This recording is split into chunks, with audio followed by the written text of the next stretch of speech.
تعرفوا إن قصة مدينة إرم ذات العماد حصلت في اليمن؟ صلح جوالك وارفع الصوت واسمع معي القصة. كان في رجل اسمه عاد عنده 2 أولاد، شديد وشداد، وكان عاد ملك حكم نص الأرض وبنوا مساكن ضخمة لأن هذا القوم كلهم عمالقة. مات عاد وتولى الحكم شديد وشداد، وسعوا في الأرض من الشرق للغرب، وكانوا متجبرين، عندهم كل البشر حشرات بسبب قوتهم. مات شديد الله العالم كيف مات، وقعت الأرض ملك شداد. هذا شداد اللي قال أنا ببني جنة مثل الذي ذكرها الأنبياء، يعني فرعون هذا في المرتبة الأولى وهذا الثاني. فرعون قال أنا ربكم الأعلى، وهذا قال أنا ببني لكم جنة. ظهر النبي هود وبدأ يدعي الناس لعبادة الله، وكان شداد هذا يقرأ عن الجنة وشكل وأوصاف الجنة. قال لقومه هود يقول لكم إنه في جنة، أنا ببني لكم جنة.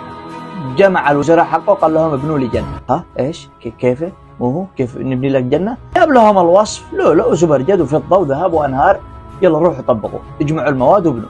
راحوا دوروا موقع ويقولوا انه في صحراء، ويقولوا انه في عدن، وبنوا لك مدينة من ذهب وفضة، وفجروا الأنهار والعيون، وغرسوا تحت كل متر أشجار مثل الذي سمع عنهم انهم موجودين بالجنة، وخلصوا يبنوها بعد 300 سنة. ونبي الله هود يا قوم آمنوا بالله.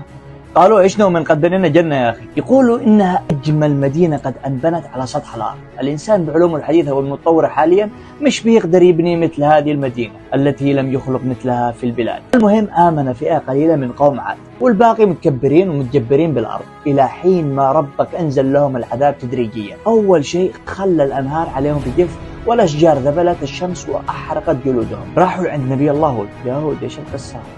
قال لهم الله بيعاقبكم بذنوبكم، إذا آمنتوا بيرفع عنكم العذاب. قالوا له ها قلقوا من عش، وتمسخروا فيه، وراحوا لحقهم الصنم يطلبوا منه أمطار، إلى حين ما جاءتهم سحابة سوداء أسود من قلب أمل سعد. فرحوا وهللوا، هي مطر مطر مطر مطر مطر مطر مطر، وبدأوا يجروا لأنه جتهم رياح صرصر عاتية وبرود تنخر العظم. وجلست هذه الرياح 7 ليالي حتى اختفوا هم والمدينة حقهم عن بكرة بها، وما نجا إلا نبي الله هود والذي آمنوا معه. وأخيرا الأكثر شائعة أن إرم ذات العماد كانت في اليمن، لأن شداد كان رجل يمني، والبعض يقول أنها في مصر وبناها الفراعنة، والبعض الآخر يقول أنها في الأردن، ولكن المهم إن إحنا أصل العرب.